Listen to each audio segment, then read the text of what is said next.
Hello everyone. हम भौतिक विज्ञान पढ़ रहे थे और भौतिक विज्ञान में हम अपना चैप्टर मोशन कर रहे थे और उसमें अब तक हम बच्चों क्या क्या कर चुके थे। मोशन को पढ़ चुके थे हम भौतिक राशियों को पढ़ रहे थे, जिनमें हमने भौतिक राशियों को दो भागों में विभाजित किया था। एक को हमने अदिश राशि कहा था, एक को सदिश राशि कहा था। इनको हमने समझा था। फिर हमने कुछ भौतिक राशियों को पढ़ना शुरू किया था, जिसमें हम क्या क्या पढ़ चुके थे अब तक। दूरी और विस्थापन पढ़ चुके थे, जिसमें हमने दूरी को अदिश राशि बोला था और सदिश को हम विस्थापन को हमने क्या कहा था, सदिश राशि कहा था। उसके बाद हमने कुछ न्यूमेरिकल्स किए थे जो कि दूरी और विस्थापन पे आधारित थे, बेस्ड थे। ठीक है बच्चों, तो इतना सब कुछ क्लियर होगा आपको। आज उसके थोड़ा आगे बढ़ते हैं और बात करते हैं चाल की और वेग की। ठीक है, तो सबसे पहले चाल देखते हैं। चाल आखिर किसे कहते हैं, जिसको इंग्लिश में हम कहते हैं स्पीड। ठीक है, तो पढ़ते हैं इसको और समझते हैं। तो चाल क्या है बच्चों? दूरी में परिवर्तन की दर को चाल कहते हैं, या फिर एकांक समय में तय की गई दूरी चाल कहलाती है। सबसे पहले ये जो आपको दर, एक शब्द जो आपको लिखा हुआ दिख रहा है, ये दर, आखिर ये दर क्या है? इस दर को समझना बहुत ज़रूरी है इस वर्ड में, क्योंकि इस दर का आगे दो तीन जगह प्रयोग और होने वाला है। ठीक है, तो सबसे पहले इस दर को ही समझ लेते हैं कि ये दर क्या होती है। ठीक है बच्चों, सबसे पहले आप ये देख लीजिए, इस दर को इंग्लिश में कहते हैं रेट। क्या कहते हैं बच्चों? रेट। ठीक है, अब देखते हैं ये रेट क्या होता है। अब आप इसको एक उदाहरण से समझिए। मान लीजिए आप बाज़ार में गए सब्जी लेने के लिए। ठीक है भाई, आप जब सब्जी लेने के लिए, मान लीजिए आप टमाटर लेने गए, तो आप दुकानदार से क्या पूछेंगे कि भैया टमाटर कैसे दिए? ठीक है, क्या भाव है टमाटर का? तो वो क्या बताएगा आपको कि भाई 30 रुपये किलो है, 40 रुपये किलो है। ठीक है, तो वो आपको क्या बता रहा है कि 1 किलो 30 रुपये का है। ठीक है, वो 1 किलो के लिए तो तुम्हें बता रहा है। जहाँ भी एक के बारे में बात हो, जहाँ भी एक का मूल्य आपको बताया जाए, तो वही समझ लिए आपकी दर होती है। जैसे कि थोड़ा सा इसको ऐसे देखते हैं। मान लीजिए भाई 5 डेयरी मिल्क हैं, 5 डेयरी मिल्क हैं। 5 डेयरी मिल्क का प्राइस है 50 रुपये। ठीक है, 5 डेयरी मिल्क का प्राइस है 50 रुपये। अब एक डेयरी मिल्क का क्या प्राइस होगा भाई? 5 से इसको डिवाइड कर देंगे। 50 divided by 5 equals to 10 rupees. ठीक है, तो एक डेयरी मिल्क का प्राइस क्या आ गया? 10 रुपीज़। तो यही तो एक डेयरी मिल्क का रेट है। ठीक है भाई, एक डेयरी मिल्क का रेट क्या है? 10 रुपये, तभी तो हम 5 का निकाला 50 रुपये। ठीक है, तो रेट क्या होता है बच्चों? दर क्या होती है? जहाँ एक के बारे में बात की जाए। ठीक है, यानी एक का मूल्य एक के लिए बात की जाए। ठीक है, तो उसी का मतलब होता है दर, रेट। समझ गए दर? ठीक है भाई, लेकिन हम यहाँ दर आलू और टमाटर के लिए नहीं बात करेंगे। यहाँ हमारी दर होगी जो समय से संबंधित होगी, एक समय के लिए। ठीक है, तो दूरी में परिवर्तन की दर को हम क्या कह रहे हैं? चाल। या फिर इसका एक सिंपलेस्ट फॉर्म है, परिभाषा का आसान रूप क्या है? एकांक समय में। भाई दर क्या है? एक के लिए तो बात करते हैं, तो एकांक समय में तय की गई दूरी क्या कहलाती है? चाल कहलाती है। ठीक है, अब वो एकांक समय क्या हो सकता है भाई? वो 1 सेकंड हो सकती है, मिनट हो सकता है, या फिर घंटा हो सकता है, दिन हो सकता है, 1 साल हो सकता है। ठीक है, तो एकांक कोई भी समय हो, उस समय में तय की गई दूरी क्या कहलाती है? चाल कहलाती है। सिंपल। ठीक है, अब इसका फॉर्मूला देख लेते हैं। ठीक है, सूत्र देख लेते हैं। चाल क्या होता है भाई? ऊपर दूरी को रखा, नीचे समय को रखा, तो चाल क्या होगा? दूरी अपॉन समय, एकांक समय में तय की गई दूरी। ठीक है बच्चों, ये हो गया हमारा चाल का फॉर्मूला। अब इसके कुछ बिंदु पढ़ते हैं, कुछ पॉइंट्स पढ़ते हैं। क्या होते हैं?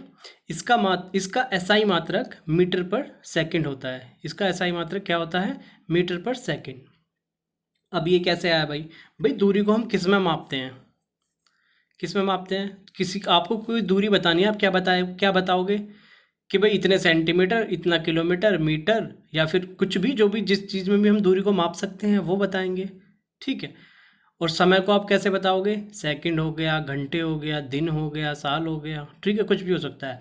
लेकिन बच्चों हम यहाँ बात कर रहे हैं एसआई यूनिट की। किसकी बात कर रहे हैं? एसआई यूनिट की, एसआई मात्रक की, जो कि एक स्टैंडर्ड फॉर्म होती है, जो कि मतलब इंटरनेशनल लेवल पर इसको माना जाता है। ठीक है, हम जहाँ भी बात करेंगे एसआई मात्रक की बात करेंगे, तो एसआई मात्रक में एसआई जो स्टैंडर्ड है, उसमें जो दूरी को मापा जाता है वो मापा जाता है मीटर में। ठीक है, मीटर में, और समय को मापा जाता है सेकंड में। तो इस तरह इसका मात्रक यूनिट निर्माण होता है, जिसे हम कहते हैं मीटर पर सेकंड। ठीक है भाई, ऊपर मीटर है, नीचे सेकंड है, क्योंकि दूरी बटे समय तो मीटर अपॉन सेकंड। समझ गए बच्चों? तो इसका एसआई मात्रक होता है मीटर पर सेकंड। और यह एक क्या है? अदिश राशि है। ठीक है, कैसी राशि है? अदिश राशि है, क्योंकि इसको बताने के लिए हमें कोई दिशा की आवश्यकता नहीं होती, केवल परिमाण चाहिए। ठीक है, संख्यात्मक मान चाहिए कि इतने किलोमीटर पर आवर या इतने मीटर पर सेकंड इसकी चाल है। ठीक है, कोई दिशा की आवश्यकता नहीं होती इसे बताने के लिए। और यह हमेशा धनात्मक होगी। ठीक है भाई, धनात्मक ही होगी, कोई स्पीड कोई माइनस में थोड़ी ना होती है। ठीक है, या तो ज़ीरो होगी या फिर कुछ वैल्यू होगी उसकी भाई, या क्या होगी। अब जैसे कोई गाड़ी है, या तो गाड़ी एकदम खड़ी होगी या वो चलेगी तो उसकी कुछ स्पीड होगी। ठीक है, माइनस थोड़ी हो जाएगा। समझ गए? तो चाल हमेशा धनात्मक होती है। ठीक है, क्लियर? आगे बढ़ते हैं। अब आगे आता है हमारा वेग। वेग बिल्कुल चाल के ही तरह है भाई। चाल में हमने किसकी बात की? चाल में हमने दूरी की बात की। ठीक है, बस यहाँ वेग में हम किसकी बात करेंगे? वेलोसिटी को हिंदी में कहते हैं वेग। यहाँ हम किसकी बात करेंगे? वेग में विस्थापन की बात करेंगे। किसकी बात करेंगे? विस्थापन की बात करेंगे। ठीक है, चाल में दूरी की बात, और वेग में विस्थापन की बात करेंगे। तो जैसे हमने चाल बताया था, क्या बताया था? दूरी में परिवर्तन की दर को चाल कहते हैं। वैसे इसमें क्या है? वेग में विस्थापन में परिवर्तन की दर को वेग कहते हैं। ठीक है बच्चों? अब दर हमने समझा था जहाँ एक समय के लिए बात की जाए। किसके लिए? एक समय के लिए। तो एकांक समय में तय किया गया विस्थापन क्या कहलाता है? वेग कहलाता है। एकांक समय में तय किया गया विस्थापन वेग कहलाता है। ठीक है, बिल्कुल सेम है, बस वहाँ पे हम दूरी की बात कर रहे थे, यहाँ पर हम विस्थापन की बात करेंगे और कोई वो नहीं है। ठीक है, तो वेग का क्या फॉर्मूला आ जाएगा? जैसे वहाँ पर क्या था? दूरी बटे समय, वैसे यहाँ क्या हो जाएगा? विस्थापन बटा समय। क्लियर? ठीक है भाई, तो ये इतना हो गया हमारा। ठीक है, अब इसका मात्रक क्या होता है? मीटर पर सेकंड होता है।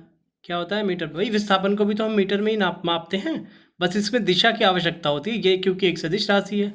बाकी जो मात्रक है वो तो मीटर ही होता है, और समय क्या होगा? सेकंड ही होगा, क्योंकि हम एसआई ले रहे हैं इसलिए ये हमारे फिक्स हैं। ठीक है, एसआई मात्रक क्या होता है वेग का? मीटर पर सेकंड, और ये एक सदिश राशि है। ठीक है बच्चों, वो वेग क्या है? एक सदिश राशि है। ठीक है, और ये धनात्मक, ऋणात्मक और ज़ीरो भी हो सकती है, मतलब कि पॉजिटिव, नेगेटिव और ज़ीरो भी हो सकती है। क्लियर? ये मैंने शॉर्ट में लिखा हुआ है पॉजिटिव, आप इसे पूरा लिख लीजिएगा, पॉजिटिव, नेगेटिव और ज़ीरो। क्लियर? पॉजिटिव तो पता ही है आपको, पॉजिटिव हो मतलब पॉजिटिव मतलब कुछ भी होगी वो पॉजिटिव तो होगी ही। और ज़ीरो क्या होगी भाई? आप ये देखिए, जैसे हमने वो पढ़ा था एक सर्कुलर पाथ, जब हमने आपको सर्कुलर ये बताया था तो इसमें हमने एक क्वेश्चन किया था। हमने क्या बताया था? कोई वस्तु अगर यहाँ से चलना प्रारंभ करे और वापस वो यहाँ पर आ जाए तो उसका क्या विस्थापन होता है? शून्य विस्थापन होता है, ज़ीरो होता है।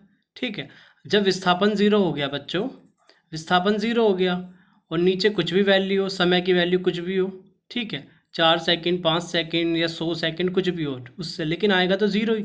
तो वेग क्या हो जाएगा हमारा? ज़ीरो। तो इस तरह हमारा वेग क्या होता है? ज़ीरो। ठीक है, ये नेगेटिव वेग कैसे होता है ये हम तब बात करेंगे जब हम इसके क्वेश्चन प्रैक्टिस करेंगे। ठीक है बच्चों? तो चाल को हमने क्या कहा? दूरी बटा समय, और वेग को हमने क्या कहा? विस्थापन बटा समय। ठीक है बच्चों? दर भी हमने समझ लिया, जहाँ दर की क्या मतलब होता है, जहाँ एक समय के लिए बात की जाए। ठीक है, तो एकांक समय में तय की गई दूरी क्या कहलाती है? चाल कहलाती है, और एकांक समय में तय किया गया विस्थापन वेग कहलाता है। क्लियर? आगे बढ़े, चलिए। अब आता है हमारा औसत वेग। औसत वेग को पढ़ने से पहले बच्चों औसत चाल हम देख लेते हैं। औसत चाल क्या होती है? औसत चाल, जिसे इंग्लिश में कहते हैं एवरेज स्पीड। ठीक है बच्चों, इसको थोड़ा सा पढ़ते हैं। अधिकतर अवस्थाओं में वस्तुएं असमान गति में होती हैं, इसलिए हम उनकी गति की दर को औसत चाल में व्यक्त करते हैं। इस बात का क्या मतलब है बच्चों? भाई अधिकतर अवस्थाओं में वस्तुएं असमान गति में होती हैं, इसलिए हम उनकी गति को औसत चाल में व्यक्त करते हैं। भाई अब आप ये देख लीजिए, जैसे एग्जाम्पल मैंने ये ले रखा है मोटर बाइक का। अब भाई मैं आपसे कह रहा हूँ एक मोटर बाइक है, ठीक है, हम कह रहे हैं उसके बारे में कि एक मोटर बाइक 100 किलोमीटर की डिस्टेंस, एक मोटर बाइक क्या कर रही है? 100 किलोमीटर की डिस्टेंस 2 घंटे में कवर कर रही है, ठीक है। एक मोटर बाइक 100 किलोमीटर की जो डिस्टेंस है, 100 किलोमीटर की डिस्टेंस या दूरी 2 घंटे में कवर कर रही है और 50 किलोमीटर प्रति घंटा की रफ्तार से, किलोमीटर पर आवर, ठीक है बच्चों। तो क्या होगा, क्या मतलब है इसका? अब आप ये देखिए भाई, जो मोटर बाइक है, मोटर बाइक को 100 किलोमीटर की डिस्टेंस कवर करनी है, मतलब उसे 100 किलोमीटर ट्रेवल करना है, ठीक है, और 2 घंटे में करना है, ठीक है। तो उसकी चाल क्या होगी? अब भाई मोटर बाइक ऐसा तो है नहीं कि 50 किलोमीटर आवर की स्पीड से चल रही होगी भाई, कभी उसकी स्पीड 70 रही होगी, कभी 80 रही होगी, कभी 90 रही होगी, कभी 30 भी रही होगी, कहीं जाम भी होगा तो वो रुका भी हो गया है या नहीं, ठीक है। तो उसमें मतलब डिफरेंट डिफरेंट कंडीशन में उसकी जो स्पीड है वो चेंज होती रही होगी, समझ रहे हैं बच्चों, चेंज होती रही होगी। लेकिन ऐसी स्थिति में हम क्या करते हैं, हम हर एक पॉइंट्स पे तो उसकी स्पीड नापेंगे नहीं, तो उसके लिए हम क्या करते हैं, औसत चाल का प्रयोग करते हैं। किसका प्रयोग करते हैं? औसत चाल का, ठीक है। अब इस लाइन को पढ़िए, अधिकतर अवस्थाओं में वस्तुएं असमान गति में होती हैं, ठीक है, इसलिए हम उसकी गति की दर को औसत चाल में व्यक्त करते हैं, ठीक है। मतलब उसकी गति का एवरेज निकल लेते हैं कि वो एटलीस्ट इस स्पीड से आया होगा, समझ गए, क्योंकि एक एक पॉइंट पे हम उसकी चाल को नहीं नाप सकते, तो इसलिए हम कह देते हैं, इसी को मतलब कहने का मतलब जो 50 किलोमीटर पर आवर है, ये इसकी औसत चाल लिखी हुई है, ठीक है। तो क्या होती है औसत चाल? जब कोई वस्तु असमान गति में होती है, ट्रेवल करती है, यात्रा करती है, तो हम उसकी गति को किस में व्यक्त करते हैं? औसत चाल में। और औसत चाल का फॉर्मूला क्या होता है? तय की गई कुल दूरी अपॉन कुल समय, तय की गई कुल दूरी अपॉन कुल समय। अब जैसे मोटर बाइक है, इस मोटर बाइक की जो स्पीड है, औसत चाल है, वो कैसे निकाली गई है? तय की गई कुल दूरी कितनी है? 100, और कुल समय कितना है? 2 घंटे। तो इसको इससे डिवाइड करेंगे तो क्या आ जाएगा? 50 किलोमीटर पर आवर, ठीक है बच्चों। तो ऐसे औसत चाल का ये कंसेप्ट है और ऐसे औसत चाल निकाली जाती है। क्या होता है औसत चाल का फॉर्मूला? तय की गई कुल दूरी अपॉन कुल समय, ठीक है। अब बात करते हैं औसत वेग की। औसत वेग क्या होता है भाई? अब भाई इसके बारे में पढ़ते हैं। औसत वेग, एवरेज वेलोसिटी, जब वेग एक समान दर से परिवर्तित होता रहता है। इसका क्या मतलब है भाई? अब भाई किसी वस्तु का वेग है, ऐसा तो है नहीं, मतलब वो समान भी होगा, लेकिन हमें क्या करना है फिलहाल, एक हम मतलब समान ही है ये, मतलब एक समान के लिए बात करना है, जब उसका जो वेग है मतलब वेग परिवर्तित होगा पर एक समान दर से होगा। कैसे भाई? मान लीजिए अब उसका कोई वेग है 10 मीटर पर सेकंड है, ठीक है। अगली बार क्या हुआ? 20 मीटर पर सेकंड हो गया, फिर क्या हुआ? 30 मीटर पर सेकंड हो गया, फिर क्या हुआ? 40 मीटर पर सेकंड हो गया। तो बच्चों इसको देख के हमें क्या बात समझ आ रही है भाई? उसका वेग जो है 10-10 से बढ़ रहा है, यहाँ 10 था, यहाँ 10 से बढ़ गया, ठीक है। यहाँ 20 था, यहाँ 30 हो गया, यहाँ भी 10 से बढ़ गया। अब 30 से 40 हो गया तो यहाँ भी 10 से बढ़ गया। क्लियर हो पा रहा है? ठीक है। तो एक समान दर से क्या हो रहा है? वो परिवर्तित हो रहा है, समझ रहे हैं भाई? 10-10 हो रहा है ना, यहाँ भी 10 बढ़ा, यहाँ भी 10, यहाँ भी 10 बढ़ा, यहाँ भी 10 हुआ, तो परिवर्तित हो रहा है और एक समान दर से हो रहा है। तो ऐसी स्थिति में क्या करते हैं बच्चों? एक एक पॉइंट पे तो हम उसका वेग कैलकुलेट करेंगे नहीं, हम क्या करेंगे? हम उसका औसत ले लेते हैं। जब वेग एक समान दर से परिवर्तित होता रहता है तो हम उसका औसत ले लेते हैं। और औसत कैसे लिया जाता है? Initial velocity plus final velocity divided by 2, ठीक है। इनिशियल वेलोसिटी क्या होती है बच्चों? इसे आप हिंदी में कह सकते हैं,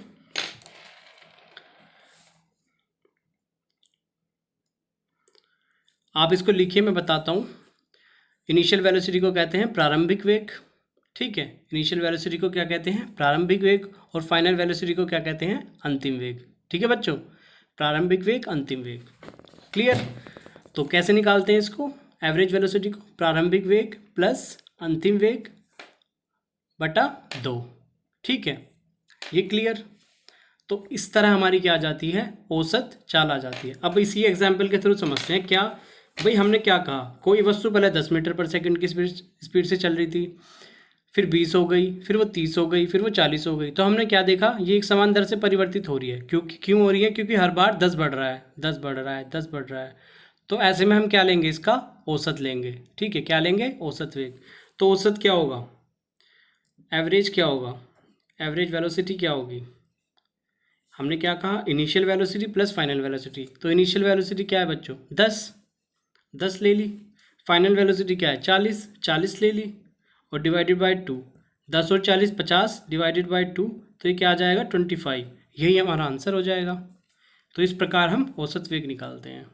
समझ गए बच्चों। अब हमने ये क्या लिखा हुआ है तो ये क्या है बच्चों, हमने इसको कहा इनिशियल वेलोसिटी, प्रारंभिक वेग। प्रारंभिक वेग को हम u से प्रदर्शित करते हैं और अंतिम वेग फाइनल वेलोसिटी को हम v से प्रदर्शित करते हैं। ठीक हो, तो इसको ध्यान रखिएगा। प्रारंभिक वेग को हम किससे प्रदर्शित करते हैं, u से, और अंतिम वेग को हम प्रदर्शित करते हैं, डिनोट करते हैं v से। ठीक है बच्चों, ये है इसका। अब इसकी एक कंडीशन और होती है एवरेज वेलोसिटी की। एक तो वो है जब एक समान दर से वो परिवर्तित हो रहा हो। एक क्या है, यदि वस्तु सीधी रेखा में बदलती हुई चाल के साथ गति करे। ठीक है, यदि वस्तु सीधी रेखा में बदलती हुई चाल के साथ गति करे। ये बिल्कुल उसके तरह है आपके, जैसे हमने औसत चाल पढ़ी थी ना, सेम है। ठीक है, जैसे मैंने आपको यहाँ बताया था, यहाँ समझाया था, तय की गई कुल दूरी अपॉन कुल समय, तो ये वही है।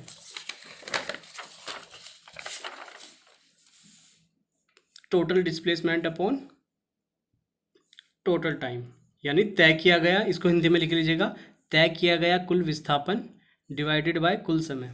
क्या लिखेंगे बच्चों, तय किया गया कुल विस्थापन डिवाइडेड बाय कुल समय, इसको लिख लीजिएगा। ठीक है, और बस इसमें क्या होगा, डिस्प्लेसमेंट आ गया तो दिशा का भी जिक्र होगा। इसमें क्या होगा, बस क्या क्या अंतर है, इसमें दिशा का भी जिक्र होगा। समझ गए भाई। वहाँ हमने क्या बताया था कि जो हमने मोटर बाइक का एग्जाम्पल लिया था कि भाई मोटर बाइक ने 100 किलोमीटर की डिस्टेंस 2 घंटे में कवर की 50 किलोमीटर प्रति घंटा की रफ्तार से। ठीक है, तो हमने क्या कहा था भाई, उसकी जो चाल है वो ऐसा तो है नहीं कि एक ही होगी भाई, वो 50 किलोमीटर प्रति घंटा की रफ्तार से ही लगातार गति कर रहा होगा। कहीं जाम लगा होगा, वो रुका भी होगा, कहीं खाली सड़क मिली होगी, 70 पे चला होगा, 80 पे चला होगा, 90 पे, 100 पे भी चला होगा, कहीं 30 पे भी चला होगा। ठीक है, तो हम ऐसी स्थिति में क्या लेते हैं, जब बदलती हुई चाल की बात होती है, हम क्या लेते हैं, औसत लेते हैं। ठीक है बच्चों, क्या लेते हैं, औसत। और फिर हम टोटल दूरी ले लेते हैं या टोटल डिस्प्लेसमेंट ले लेते हैं। टोटल दूरी लेते हैं हम चाल के केस में, और टोटल विस्थापन हम किसके केस में लेते हैं, वेलोसिटी के केस में लेते हैं। दूरी किसके केस में लेते हैं, चाल के केस में, और विस्थापन किसके केस में लेंगे, वेग के केस में लेंगे। ठीक है, केस में लेंगे। तो यही इसमें अंतर है। ठीक है, तो यही सब था। तो हमने क्या क्या पढ़ा, चाल पढ़ा, वेग पढ़ा, औसत चाल पढ़ा, औसत वेग पढ़ा। ठीक है बच्चों, आप इसको कम से कम 2 बार देखिएगा, तब जाके आपको क्लियर होगा ये। ठीक है, एक हमारा आखिरी वो और बचा है इसमें, भौतिक राशि, उसके बारे में देख लेते हैं क्या है वो। ठीक है बच्चों, ये है त्वरण एक्सेलरेशन। त्वरण एक्सेलरेशन, अब इसको पढ़ते हैं भाई। ये भी अपने आप में बहुत महत्वपूर्ण राशि है। एक्सेलरेशन क्या होता है, वेग में परिवर्तन की दर को त्वरण कहते हैं। देखा बच्चों, यहाँ भी दर आ गई, तभी मैंने कहा था इस दर जो ये टर्म है इसको समझना बहुत ज़रूरी है, क्योंकि इसका बार बार जिक्र होने वाला है हमारे इसमें। ठीक है, तो दर हमने क्या कहा था, जब एक समय के लिए बात की जाए, किसके लिए, एक समय। अब देखो अगली परिभाषा में क्या लिखा हुआ है, एक समय में हुए वेग परिवर्तन को क्या कह रहे हैं हम, त्वरण कह रहे हैं। या फिर क्या है, वेग में परिवर्तन की दर को हम क्या कह रहे हैं, त्वरण कह रहे हैं। और एकांक समय में हुए वेग परिवर्तन को हम त्वरण कहते हैं। ठीक है बच्चों, इसको समझेंगे हम। पहले इसका फॉर्मूला देख देते हैं परिभाषा के लिए, परिभाषा को देखते हुए कैसा बना। इसको हम प्रदर्शित करते हैं बच्चों ए से। किससे प्रदर्शित करते हैं, ए से। त्वरण को हम, क्योंकि शुरू किससे होता है, एक्सेलरेशन इंग्लिश में ए है, तो ये स्मॉल ए से इसको प्रदर्शित करते हैं। ठीक है, तो फॉर्मूला कैसे बना, ऊपर आ गया वेग में परिवर्तन और नीचे आ गया, जब भी दर की बात होगी तो समझ लेना नीचे समय ही आएगा। ठीक है, तो ऊपर आ गया वेग में परिवर्तन, नीचे आ गया समय। ठीक है, अब बात करते हैं, इसको समझना शुरू करते हैं, ये है क्या। अब भाई मान लीजिए यहाँ कोई व्यक्ति है, कोई पर्सन है। ठीक है भाई, उसने धीरे धीरे चलना शुरू किया, उसने धीरे धीरे चलना शुरू किया, चल रहा है भाई वो। अब वो क्या हो गया, वो हो गया तेज एकदम। ठीक है, अब उसने अपनी स्पीड बढ़ा दी, तेज हो गया थोड़ा सा। तब क्या होगा बच्चों, अब क्या होगा भाई, आप मान लीजिए भाई वो पहले धीरे धीरे चल रहा था, तो मान लीजिए वो यू वेलोसिटी से चल रहा था। किससे चल रहा था? यू वेलोसिटी से। ठीक है, अब जो उसने तेज वेलोसिटी कर दी तो अब उसने वेलोसिटी कितनी बढ़ा दी? वी बढ़ा दी। ठीक है, कितनी बढ़ा दी? वी बढ़ा दी। ये हम मान रहे हैं कि इतनी बढ़ा दी। ठीक है भाई, वो धीरे धीरे चल रहा था तो यू से चल रहा था। अब उसने अपनी वेलोसिटी तेज कर दी तो कितनी कर दी? वी कर दी। आप इसको कुछ इस तरह से ले सकते हैं। मान लीजिए आपके पास सुबह सुबह 5 रुपये थे। सुबह सुबह कितने थे? 5 रुपये आपकी जेब में।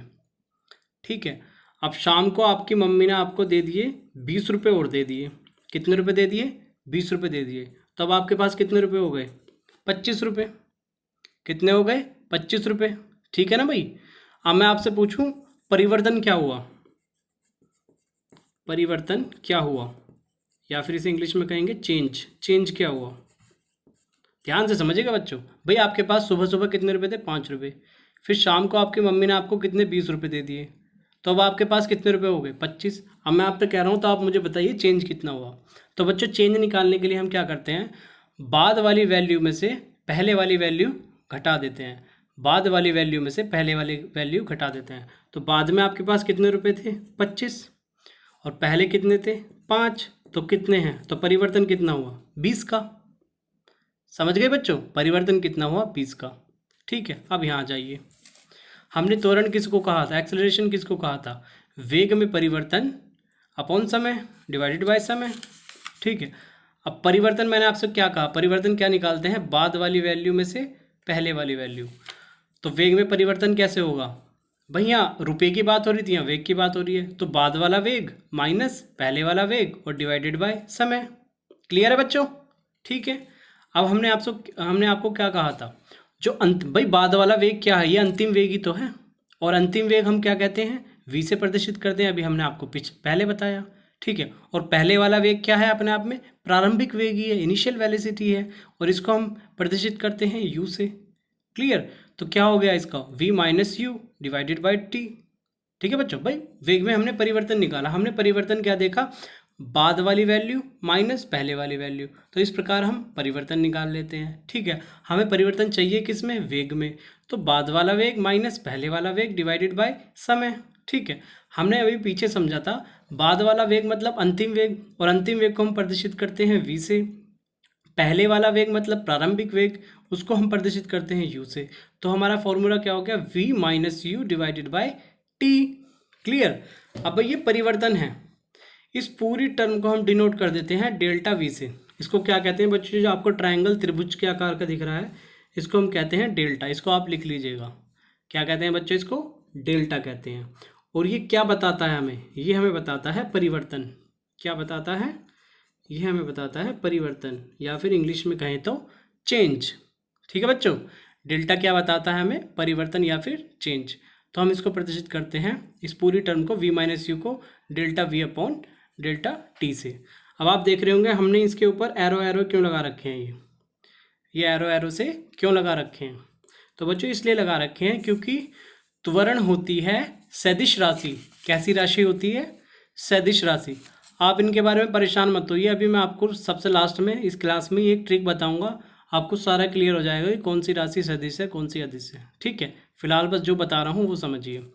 इसके ऊपर एरो लगा है तो इसका मतलब क्या है? त्वरण एक सदिश राशि है। तो सदिश राशियों के ऊपर हमें इस तरह से एरो लगा के प्रदर्शित करना होता है। ठीक है भाई, वेग भी हमने पीछे क्या पढ़ा था? सदिश राशि होती है, तो वेग के ऊपर भी हमने ये एरो लगा के इसको डिनोट किया, प्रदर्शित किया।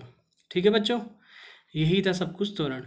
अच्छा, त्वरण को अगर हम अपने दैनिक जीवन में देखें तो कहाँ होते हुए देख सकते हैं हम कि यहाँ त्वरण हम होते हुए देख रहे हैं? भाई हम जो पढ़ रहे हैं उसका हमें ये भी तो पता होना चाहिए हमारे जो दैनिक जीवन है उसका यूज़ कहाँ हो रहा है।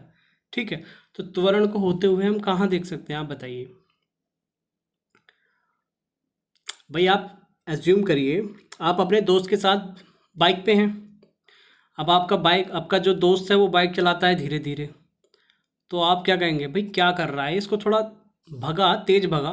तो वो क्या करेगा? जो बाइक का जो हैंडल होता है उसको ऐसे करके घुमा देगा, वो ऐसे पकड़ के। ठीक है, तो क्या कर रहा है? उसको मतलब उसका वेग परिवर्तन कर देगा, उसका वेग बढ़ा देगा वो। ठीक है, मानो पहले 10 की स्पीड पे चल रहा था, फिर 20 की पे, फिर 40 की पे, फिर 50 की पे, फिर 100 की पे, एकदम बढ़ा देगा। अब मान लीजिए उसके सामने कोई डॉगी आ जाए, कोई जानवर आ जाए, तो एकदम से वो ब्रेक मारेगा, एकदम से ब्रेक मारेगा तो उसकी वेलोसिटी क्या हो जाएगी, उसका वेग क्या हो जाएगा, एकदम शून्य हो जाएगा। ठीक है, तो यहाँ क्या होते हुए हम देख रहे हैं बच्चों, बार बार वेग में परिवर्तन हो रहा है। ठीक है, और समय के सापेक्ष हो रहा है, तो यही तो होता है त्वरण। ठीक है, और जो वो घुमाता है ना उसको, जो हैंडल होता है वो तभी हमने उसका नाम उसको दिया हुआ है एक्सेलरेटर कहते हैं उसको हम इंग्लिश में। ठीक है, क्या कहते हैं उसको, एक्सेलरेटर। तो वो एक्सेलरेशन की वजह से दिया हुआ है क्योंकि वो उसको एक्सेलरेट करता है, उसके वेग में परिवर्तन करता है उसके माध्यम से। ठीक है, तो इसको हम यहाँ पे हम इसको दैनिक जीवन में भी देख सकते हैं कि त्वरण कैसे हो रहा है। ठीक है बच्चों, तो यही था त्वरण के बारे में। त्वरण एक सदिश राशि है, इसलिए उसके ऊपर हम एरो से वो किया है। ठीक है बच्चों। अच्छा, इसका हमने वो नहीं बताया आपको, एसआई मात्रक क्या होता है, यूनिट क्या होती है। भाई वेग की हमने बता दी, मीटर पर सेकंड होती है। हमने चाल की बता दी, मीटर पर सेकंड होती है। ठीक है, अब त्वरण की बता देते हैं। हमने पीछे क्या पढ़ा था अभी, कि जो वेग की जो वो होती है, क्या कहते हैं, वेग की जो यूनिट होती है वो क्या होती है, एसआई मात्रक, मीटर पर सेकंड। क्या होता है बच्चों, मीटर पर सेकंड। ठीक है, मैं शॉर्ट में लिख रहा हूँ मीटर पर सेकंड। ये तो हो गई हमारे वेग की, डिवाइडेड बाय समय की क्या होती है बच्चों, समय की सेकंड होती है। एसआई क्या होती है, सेकंड होती है। अब इनकी मल्टीप्लाई हो जाएगी। ठीक है, तो क्या आ जाएगा बच्चों, मीटर पर सेकंड स्क्वायर। क्या आ जाएगा, मीटर पर सेकंड स्क्वायर। तो इसका एसआई मात्रक होता है, एसआई मात्रक मीटर पर सेकंड स्क्वायर। ठीक है बच्चों, समझ आया। भाई वेग की क्या होती है, मीटर पर सेकंड। समय की क्या होती है, सेकंड। सेकंड सेकंड की मल्टीप्लाई हो गई तो क्या आ गया, metre per second square, metre divided by second square. ठीक है बच्चों, तो यही था, हमने पढ़ा चाल पढ़ा, वेग पढ़ा, औसत चाल पढ़ा, औसत वेग पढ़ा। ठीक है, इनको आप रिवाइज करिएगा अच्छे से। और मैंने आपको क्या बताया था, हाँ मैं ये बताने वाला था आपको कि इनको अदिश और सदिश राशियों को देखने के लिए क्या ट्रिक है। तो बच्चों ऐसे याद करिए, मैं आपको, आप लिख भी लीजिएगा इसे। एक साइड लिखिए आप अदिश, एक साइड लिखिए आप सदिश। ठीक है, या उससे पहले एक चीज़ और देखिए आप, क्या है भाई, हमने दूरी किसे कहा था, दूरी जब हमने पढ़ाया था, दूरी का फॉर्मूला क्या था हमारा, सॉरी चाल का फॉर्मूला क्या था हमारा, दूरी बटे समय। क्या था बच्चों, दूरी बटे समय। क्लियर। और जब हमने क्या पढ़ा था, वेग पढ़ा था, वेग का हमारा क्या फॉर्मूला था, विस्थापन बटे समय, विस्थापन बटे समय। यही पढ़ा था ना भाई। ठीक है, अब हमने शुरू में क्या पढ़ लिया था, दूरी क्या है, एक अदिश राशि है। दूरी कैसी राशि है, अदिश राशि है, अदिश है दूरी राशि। ठीक है भाई, दूरी को हम कैसे बताते हैं, कितने किलोमीटर है, इतने मीटर है, हम कोई दिशा थोड़ी बताते हैं। इसमें आपसे पूछोगे आपका स्कूल कितना दूर है, तो आप क्या कहेंगे, 4 किलोमीटर, 5 किलोमीटर या 10 मीटर। ठीक है, तो दूरी क्या होती है, अदिश राशि होती है। चूंकि दूरी अदिश राशि है इसलिए चाल भी अदिश राशि है, चाल भी अदिश राशि है। ठीक है, अब विस्थापन हमने क्या बताया था, जब एरोप्लेन वाला एग्जाम्पल बताया था, पहली क्लास आपको याद होगी। ठीक है, तो विस्थापन कैसी राशि होती है, सदिश राशि होती है, क्योंकि इसमें दिशा की भी आवश्यकता होती है। ठीक है, तो वेग भी क्या होगा, सदिश राशि होगा। ठीक है, अब त्वरण पे आ जाते हैं। ठीक है भाई, इसमें इसके फॉर्मूले में क्या है, वेग परिवर्तन। और वेग क्या होता है, वेग क्या होता है, सदिश राशि। तो वेग क्या हो गया, सदिश राशि। जब ये सदिश है तो त्वरण भी क्या होगा, सदिश होगा। होगा कि नहीं होगा। ठीक है, तो इस प्रकार वेग भी सदिश राशि होगी। ठीक है, अब आपको ये समझ आ गया ना, आपको ऐसा कुछ फिक्स नहीं होता है, मैं आपको बता दूं, ये बस मैं आपको एक ट्रिक बता रहा हूँ याद करने की। ठीक है, ऐसा कोई फिक्स नहीं है कि ये सदिश है तो ये भी सदिश होगा, ये अदिश है तो ये भी अदिश होगा। ये बस एक ट्रिक है, आप इसके माध्यम से इसको याद रख सकते हैं। अब भाई अदिश राशि कौन कौन सी हुई, अदिश राशि हुई, पहली दूरी हुई, दूरी हुई। ठीक है, और दूरी से क्या बना, दूरी से क्या बना, चाल बनी, दूरी से चाल बनी। ठीक है, ये हमारी अदिश राशि होती हैं। और सदिश क्या होती हैं, भाई पहले हमने विस्थापन पढ़ा, विस्थापन पढ़ा ना, विस्थापन से क्या बनाया हमने, वेग बनाया। और वेग की सहायता से हमने क्या डिस्कस किया, त्वरण। ठीक है, तो ये हमारी अदिश और सदिश राशि होती हैं। और भी होती हैं अदिश सदिश राशि, आप पहली वाली क्लास देखिएगा, उसमें मैंने आपको बताई हुई है। लेकिन फिलहाल जो हमने भौतिक राशियाँ पढ़ी हैं उनके बारे में एटलीस्ट हमें क्लियर होना चाहिए कि कौन सी अदिश कौन सी सदिश। तो अदिश राशि कौन सी, दूरी और चाल, दूरी से चाल बनी। फिर क्या, सदिश राशि कौन सी, पहले हमने विस्थापन पढ़ा, विस्थापन से वेग बना, वेग से त्वरण बना। ठीक है, तो अदिश राशि दूरी और चाल, सदिश राशि विस्थापन, वेग और त्वरण। ठीक है बच्चों, आज की क्लास में इतने ही रखते हैं। काफ़ी सारे कंसेप्ट हो गए, इनको आप अच्छे से रिवाइज करिएगा और अगली क्लास में हम इसके न्यूमेरिकल्स करेंगे। और न्यूमेरिकल्स आपको तब तक समझ में नहीं आएंगे जब तक आप इसको अच्छे से रिवाइज नहीं करेंगे, समझेंगे नहीं। ठीक है, तो इसको बहुत अच्छे से 2-3 बार वीडियोस को देखना, पढ़ना, रिवाइज करना, सब क्लियर हो जाएगा और अगली क्लास में हम न्यूमेरिकल्स करेंगे। ठीक है बच्चों, थैंक यू।